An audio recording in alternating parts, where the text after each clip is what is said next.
এক রাতে আল্লাহর প্রিয় হাবিব সাল্লাল্লাহু আলাইহি ওয়াসাল্লাম ঘুম থেকে জেগে উঠলেন।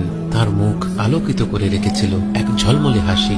এত সুন্দর হাসি দেখে সাহাবায়ে কেরাম রাদিয়াল্লাহু আনহুম বললেন, ইয়া রাসূলুল্লাহ, আপনার দাঁত মোবারক সর্বদা উজ্জ্বল থাকুক। এত খুশি হয়ে হাসছেন যে, কি হয়েছে?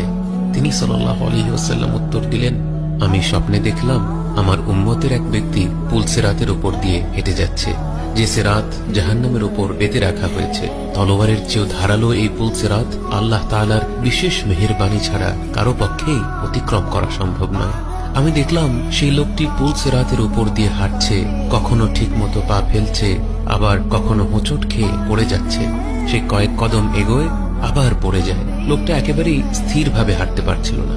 কিন্তু এরপর সে আমার উপর যত দুরুদ শরীফ পাঠ করেছিল, সেই সকল দুরুদ তার সামনে এসে হাজির হলো। সেই দুরুদগুলো তাকে সাহায্য করতে এলো, তাকে ধরে উঠিয়ে দিল, পুল সিরাতের উপর তাকে স্থির হতে সাহায্য করলো এবং শেষমেশ তার সঙ্গ দিয়ে তাকে একেবারে নিশ্চিন্তে জান্নাত পর্যন্ত পৌঁছে দিল। আমরা সকলেই যেন বিশেষভাবে পবিত্র এই জুমাবারে বেশি বেশি করে দুরুদ শরীফ পাঠ করতে চেষ্টা করি।